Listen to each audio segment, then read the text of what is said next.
बच्चों चलते हैं मेंटल मैथ पर्सन कोर्स कक्षा 9 के अगले प्रश्न पर। प्रश्न नंबर 5 करने वाले हैं। मैं हूं हरी सर और आप देख रहे हैं मेरा YouTube channel maths with Hari sir.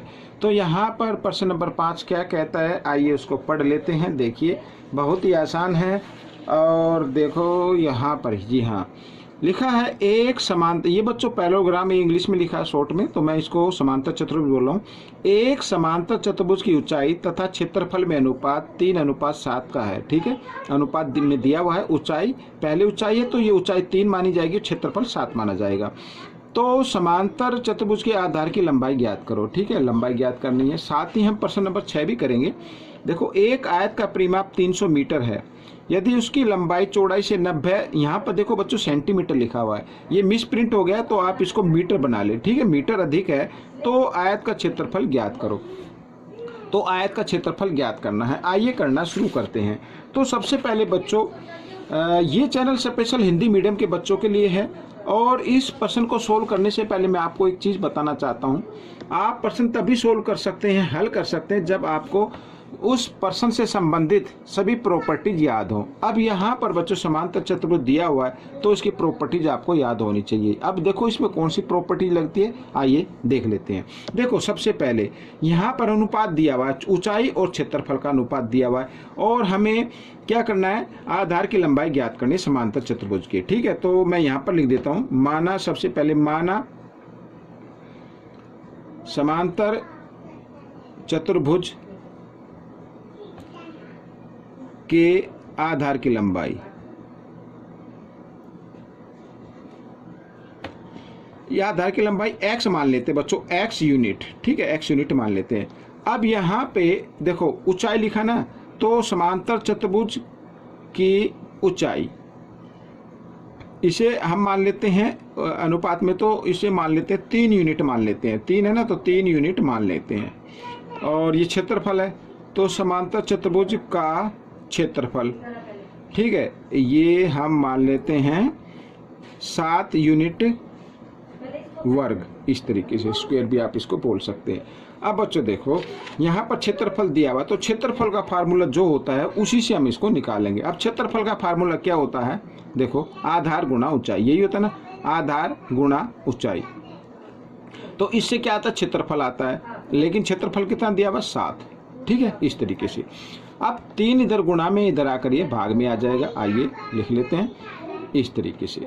तो ये x आ गया बच्चों। अब x क्या था, यहाँ पर x था आधार की लंबाई, तो लिख देते हैं हम यहाँ पर समांतर चतुर्भुज के आधार की लंबाई 7/3 यूनिट। ठीक है बच्चों, ये प्रश्न आपका हल हो गया। अब हम करेंगे प्रश्न नंबर 6। ये देखिए, ये भी बहुत आसान है। ठीक है, जैसा कि हमने पढ़ लिया, आयत का परिमाप दिया तो लिख लो आयत का परिमाप। आयत का परिमाप, आयत का परिमाप 300 मीटर। तो परिमाप दिया हुआ, तो परिमाप से ही हम क्या है, इसकी लंबाई चौड़ाई ज्ञात कर लेंगे। ठीक है, तो लंबाई दी हुई है, लिखा है उसकी लंबाई चौड़ाई से 90 मीटर अधिक है। तो चौड़ाई तो नहीं दी है ना, तो चौड़ाई को हम क्या मान लेते हैं, x। तो आयत की चौड़ाई, आयत की चौड़ाई x मीटर, ये मान लेते हैं। और आयत की लंबाई, आयत की लंबाई क्या है, चौड़ाई से, ये चौड़ाई हो गई, इससे 90 मीटर अधिक है, तो जमा 90 ऐसे। ठीक है, और बाद में क्षेत्रफल ज्ञात करना है। अब देखो बच्चों परिमाप दिया, तो परिमाप का फॉर्मूला क्या होता है, 2 लंबाई जमा चौड़ाई, ये ब्रैकेट में। ठीक है, 2 ब्रैकेट लंबाई जमा चौड़ाई, इससे क्या निकलता, परिमाप निकलता। लेकिन परिमाप कितना है, 300। अब देखो 2 इधर गुणा में, इधर आकर ये भाग में आ जाएगा। लंबाई हमारी कितनी है, x जमा 90, और चौड़ाई कितनी है, x, इस तरीके से। और ये 2 इधर ब्रैकेट के साथ गुणा में था ना, इधर आकर ये भाग में आ गया, तो 2 से इसको हम भाग दे देते हैं, तो 150 आ जाएगा। ठीक है, इस तरीके से। अब हमें करना क्या है, 1x और 1x 2x हो गई, जमा 90 बराबर 150। अब आपको क्या करना है, इस 90 को इधर लेके आना है पहले, जमा इधर आकर ये घटा का हो जाएगा। ठीक है, आइए तो 2x बराबर 150 घटा 90 बराबर आ गया 60 यहाँ पर। ठीक है, इस तरीके से अब हमें x का मान निकालना है। तो x का मान निकालते हैं तो इधर ये 60 और 2 इधर गुणा में इधर आकर ये भाग में आएगा, तो 2 से इसको भाग देते हैं तो आ गया 30। तो ये x आ गया 30। x क्या था?